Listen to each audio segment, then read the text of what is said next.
नमस्कार।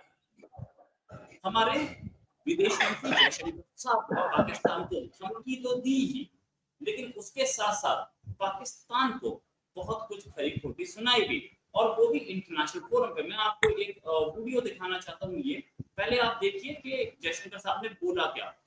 International forum, European union का forum, वहां पे बोला टेररिस्तान है पाकिस्तान, उसको पाकिस्तान ना बोलिए। इससे बड़ी बेइज्जती किसी कंट्री की मैंने आज तक नहीं देखी। पहले आप सुने, फिर उसके बाद हम लोग डिस्कस करेंगे। Well, I don't have anything particular to add to the first question, but to the second one, I'd like you to understand this is not a conflict between two states per se. This is actually a response to the threat and to the practice of terrorism. So I would urge you to make it, don't think of it as India, Pakistan, think of it as India, Terroristan. You will then appreciate it. Thank you. India टेररिस्तान। Doctor Mishra हमारे साथ हैं। Doctor साहब, बहुत स्वागत है आपका हमारे शो में। इंटरनेशनल फोरम पे टेररिस्तान बोलना बहुत बड़ी चीज नहीं है क्या? भैया, प्रधानमंत्री मोदी के 9 रत्नों में से एक रत्न है हमारे एक्सटर्नल अफेयर मिनिस्टर साहब जयशंकर साहब। ग्रेट मैन और articulation at its best without mincing his words, and mind you, he has been one of the finest diplomat India has produced. तो उनको पता है कि क्या बोलना है, कैसे बोलना है, and he is very economical और he is very particular with the choice of the word. उसके बाद भी उन्होंने साफ साफ बोला कि आप उसको टेररिस्तान कहें तो ज्यादा बेहतर है। और उनके कहने का मतलब ये था कि ये जो इंडिया पाकिस्तान कॉन्फ्लिक्ट दिखा रहे हैं, जैसे रशिया यूक्रेन कॉन्फ्लिक्ट है, वैसा कुछ नहीं है। क्योंकि पाकिस्तान और इंडिया के बीच में कोई कॉन्फ्लिक्ट नहीं है, बल्कि पाकिस्तान जो है वो एक जिद का नाम है, उसका नाम है टेररिज्म, कि हम इंडिया को तोड़ेंगे और तोड़ेंगे बाय 1000 कट और पता नहीं क्या क्या, तो उन्होंने प्रिंसिपल बनाए हुए हैं। तो वही वो समझाने की कोशिश कर रहे थे कि भाई you need to understand this phenomena ना, कि कोई इशू ही नहीं है भारत का। देखिए, हमारे तो कई बार मिनिस्टर साहब भी गलत कह जाते हैं। मैं रविशंकर प्रसाद जी, जिनका मैं बहुत रिस्पेक्ट करता हूँ, बहुत ही ज्ञानी, और शायद मैं भी कभी कभी कर देता। उन्होंने कहा कि 1947 में 2 देश पैदा हुए थे। जी, ये गलत है। 1947 में भारतवर्ष नहीं पैदा हुआ था। भारतवर्ष सदियों से रहा है। अगर 1947 में भारत पैदा हुआ था तो भारत का नाम भारत कैसे पड़ा? 1947 में तो आप इसको कॉन्स्टिट्यूशन ऑफ इंडिया कह के, वो सारी की सारी जो प्रोसीडिंग्स है वो तो इंग्लिश में हुई है। B.R. अम्बेडकर साहब के सारे भाषण अंग्रेजी में हुए, नेहरू जी के भाषण अंग्रेजी में हुए, राजेंद्र प्रसाद साहब के भाषण अंग्रेजी में हुए। तो भारत वर्ड कहां से आ गया? और अगर आपने लिखा इंडिया दैट इज भारत, तो उसमें ये जो भारत वर्ड है उसकी तो डेफिनेशन देने के लिए आपको वेदों को ही खोलना पड़ेगा ना। आपको जाना पड़ेगा ना कि भाई राजा भरत जो थे, उनके पिताजी का नाम है दिमाग से उतर रहा है, राजा ऋषभदेव महाराज, और उनकी जो वाइफ है मरुदेवी, उनके संतान का नाम भारत है। और हम सब भारतीय इसलिए हैं क्योंकि हम अपने आप को उनकी संतति मानते हैं, कि उनके द्वारा अर्जित किए गए भूभाग में हम रहते हैं और वैदिक फिलॉसफी को हम जीते हैं। That's what it is. Right right. तो वैदिक फिलॉसफी को जीते हैं और भारत वंश से हम हैं, इसमें कोई शक नहीं। अब एक बात जो एक्सटर्नल अफेयर्स मिनिस्टर साहब ने धमकी भी दी कि हम डीप इनसाइड पाकिस्तान स्ट्राइक करेंगे। एक स्ट्राइक तो पहले की थी, operation Sindoor is not yet over, ऐसा भी बोला गया।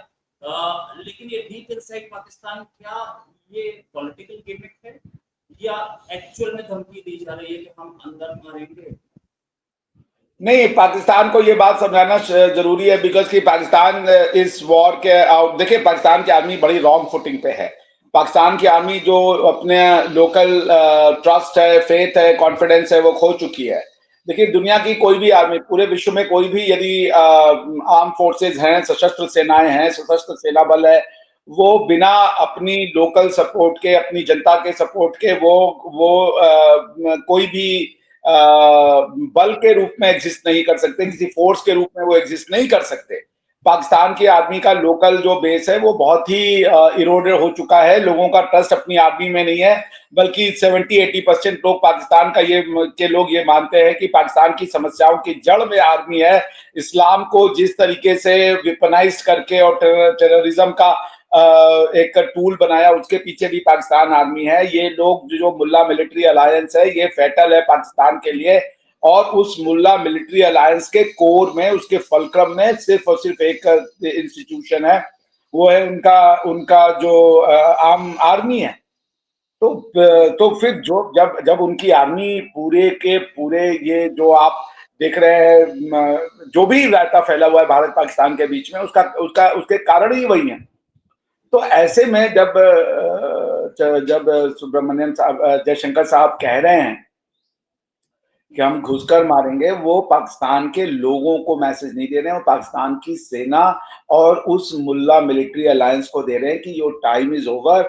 अब अगर आप ये सोचोगे कि आप भारत में कोई भी आक्रमण करके और पाकिस्तान में रेफ्यूज ले लोगे, तो अच्छा, वो अब आपका नहीं होगा। देखिए, ये गेम पाकिस्तानी आर्मी सिर्फ हमारे साथ नहीं खेल रही है, यही गेम पाकिस्तान की आर्मी ने खेला है अमेरिकनों के साथ। वो तालिबानों को ट्रेन करते थे कोयटा में, कोयटा शुरा फेमस था भाई, कोयटा में, पख्तूनख्वा में, और उसके बाद उनको वो अफगानिस्तान के अंदर भेज देते थे। वो अफगानिस्तान के अंदर जो है नेटो फोर्सेस के अगेंस्ट में ऑपरेशन कैरी आउट करते थे, और उसके बाद भाग करके वो पाकिस्तान में रिफ्यूज देते थे। सो ये पाकिस्तान का जो खेल है कि सैयद सलाहुद्दीन, दाऊद इब्राहिम, या ये जो इस तरीके के फोर्सेज हैं, हाफिज सईद, कि इनको पाकिस्तान में शरण दे दो, इनको इम्प्यूनिटी दे दो, इनके ऊपर ये कुछ भी करें, किसी को भी मार दे इंडिया में, इनके ऊपर कोई लीगल एक्शन नहीं होगा, इनकी कोई अकाउंटेबिलिटी नहीं होगी, इनका कोई जो है, बल्कि इनको और ज्यादा स्टेट का प्रोटेक्शन मिलेगा। तो फिर इंडिया को ये बात, तो अमेरिका भी यही किया ना, जब अमेरिका ने अंत में वो त्रस्त हो गया पाकिस्तान से, तो उसने ठोक दिया जाकर के ओसामा बिन लादेन को अबोटाबाद में बिना पाकिस्तान की परमिशन लिए। वो बेचारा, वो आदमी, वो डॉक्टर अफरीदी, जिसने कि उनका मदद किया था सीआईए का टू पिन पॉइंट ये ओसामा बिन लादेन, उसको तो आज तक इन्होंने जेल में डाला हुआ है। और जबकि ये अलाई थे वॉर अगेंस्ट टेरर में। इनकी डुप्लिसिटी आप देखिए। जिस अफरीदी, शाहिद अफरीदी, डॉक्टर अफरीदी, जो भी उनका नाम मैं भूल रहा हूँ, जिनको की निजाने तमगा या तमगाए पाकिस्तान या जो भी वो कहते हैं वो मिलना चाहिए, उसकी जगह उस व्यक्ति को उन्होंने जेल में डाल दिया पाकिस्तान के साथ गद्दारी करने का। और फिर ये लोग ये भी डिनाई करते हैं कि भाई हमारा तो ओसामा बिन लादेन से कोई लेना देना नहीं था।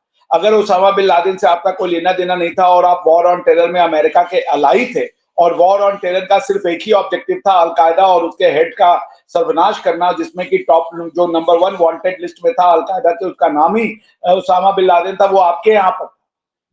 तो ये इन्होंने सॉवरेनिटी को एक ढाल बना लिया है सारे दुनिया के कुकर्म करने के लिए। टाइम हैज कम, जिसको हम कंपनी लॉ में बच्चों को पढ़ाते हैं, piercing the corporate veil. Time has come to pierce the sovereignty veil, और पाकिस्तान को हर उस जगह पे ठोकना चाहिए। और यही काम किया है हमारे जयशंकर साहब ने, जब उन्होंने कहा कि हम कहीं भी 300 किलोमीटर 500 किलोमीटर जहां भी होंगे घुस के मारेंगे। तो वो यही कह रहे हैं, the time has come to lift the corporate veil that Pakistan is wearing. ये पाकिस्तान और इनके जो नॉन स्टेट एक्टर्स है, ये वन एंड सेम थिंग है। ये शराड करना कि जी स्टेट अलग है और नॉन स्टेट अलग है, ये नॉनसेंस बंद करना होगा। और भारत को इसके लिए वही काम करना होगा जो हमारे विदेश मंत्री श्री एस जयशंकर साहब ने दिया, और बहुत ही एप्टली उन्होंने कहा। अच्छा, ये जो बातें हो रही हैं, जयशंकर साहब बोल रहे हैं कि हम अंदर घुस के मारेंगे, क्या ऑपरेशन सिंदूर पार्ट 2 जल्दी उन्होंने मारा? कुछ ऐसी खबर है क्या? या हो सकता वो तो पाकिस्तान के ऊपर डिपेंड करता है। इंडिया तो प्रोवोकेटिव एक्शन लेगा नहीं, इंडिया तो पीस की, अगर पाकिस्तान को सफल आ जाए। भाई ऑपरेशन सिंदूर 2 की कंडीशनलिटी ये है कि अगर दोबारा से कोई घटना हुई, like Pahalgam, like Pathankot, like Uri, like वो कौन सा था दादा जिसके लिए हमने वो किया था सर्जिकल स्ट्राइक, वो भूल गया उसका नाम क्या था, वो जो सीआरपीएफ की बस उड़ा दी थी, पुलवामा।